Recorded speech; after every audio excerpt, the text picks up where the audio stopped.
Pemirsa, cuaca buruk di berbagai wilayah di Indonesia mengakibatkan kerugian ekonomi sedikitnya 119,9 miliar rupiah. Beberapa sektor ekonomi seperti nelayan yang tidak melaut, kapal karam, serta terhentinya aktivitas penyeberangan penumpang dan barang menyebabkan kerugian semakin besar. Kerugian ekonomi akibat cuaca buruk di Bandar Lampung, terutama penyeberangan di Selat Sunda, terjadi akibat tidak terjualnya 1.000 tiket penyeberangan. Sementara itu di ibu kota Jakarta, sektor perikanan merugi. Di Indramayu, Jawa Barat, terhentinya operasi nelayan tradisional dan besar dengan bobot 20 gross ton menyebabkan kerugian hampir 11 miliar rupiah. Di Pekalongan, Jawa Tengah, industri tekstil, perikanan, dan mebel rugi. Kerugian bagi operator pelayaran rakyat juga terjadi di Cilacap, Jawa Tengah, Surabaya, Jawa Timur, Banjarmasin, Kalimantan Selatan, dan Manado, Sulawesi Utara.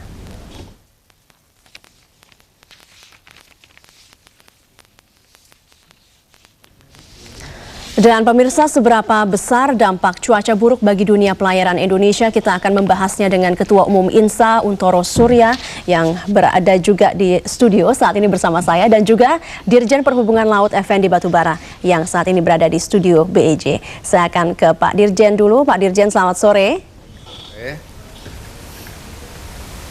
Selamat sore. Iya, Pak Effendi Batubara, pelayaran yang dihentikan saat ini atau ditutup sudah ada kepastian sampai kapan, Pak?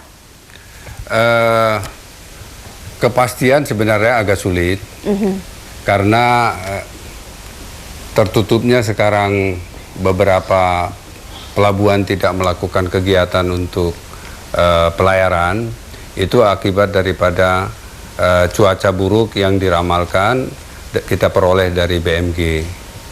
Memang kejadian sekarang ini di luar daripada normal.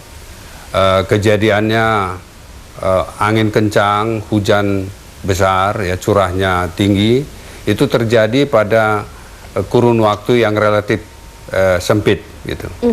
Yang tadinya terjadinya 1 bulan misalnya, ini curah hujan bisa turun di dalam 1-2 hari dengan curah yang sama. Oleh karena itu, kalau kita mengatakan sampai kapan, memang kita sangat tergantung kepada ramalan daripada BMG. Oke, jadi menunggu ramalan dari BMG, apa nanti yang dilihat hasil dari BMG, apakah tinggi gelombangnya atau curah hujannya atau apanya Pak yang kemudian dapat memutuskan? Jadi begini, pada akhirnya memang kita melihat kepada tinggi gelombang, tetapi juga angin.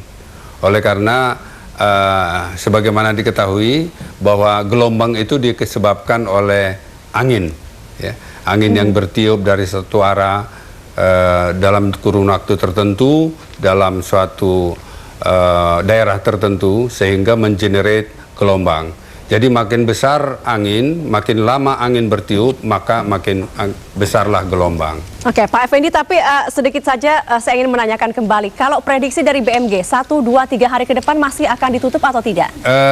Menurut ramalan BMG, terjadinya tropical cyclone di utara Australia, sekarang ini sudah hampir hilang. Ya, ramalannya mungkin mulai besok sudah hilang. Sehingga kalau memang sudah hilang dan dampaknya kepada perairan laut kita di Indonesia sudah kecil, maka tentunya gelombangnya kecil dan kapal bisa beroperasi kembali. Baik, kalau begitu Pak Dirjen, saya beralih ke Pak Untoro. Pak Untoro, berapa banyak pemilik kapal yang kapalnya kemudian tidak bisa berlayar selama cuaca buruk ini? Saya kira banyak sekali. Kerugian yang ditaksir untuk INSA saja, kelompok atau anggota INSA saja berapa besar? Saya kira kalau tergantung pada besar kecil kapal. Saya kira kalau seandainya kapal tongkang saja itu 1 hari mungkin $3.000. Itu 1 tug and barge. Tapi kalau seandainya kapal besar seperti bulk carrier yang khusus untuk batu bara itu mungkin juga bisa 1 hari sekitar $60.000. Itu hanya duduk, hanya diam saja. Ada juga kapal-kapal yang sudah melaut kemudian tidak bisa merapat, ya. Betul. Itu kerugiannya beda lagi hitungannya, Pak? Saya kira sama saja, namun karena tidak aktifnya kapal tidak berlayar, kapal tidak ada aktivitas, berarti kapal anchorage saja itu sudah cukup besar. Belum lagi kapal tanker, kapal semua itu akan terganggu. Ada berapa banyak kapal yang saat ini di tengah laut tidak bisa merapat untuk anggota Anda? Ya, Saya kira contohnya seperti di Tanjung Jati B.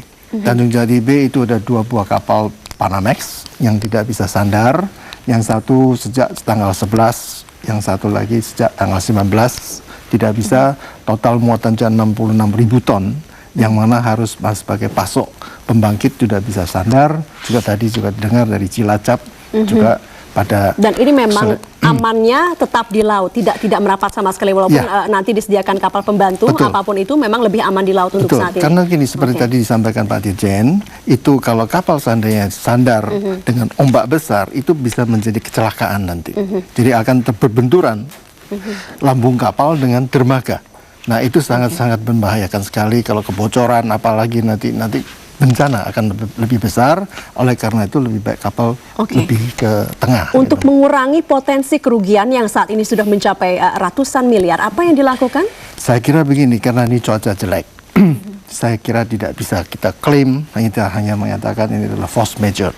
Adalah keadaan alam, cuaca alam yang lagi tidak baik.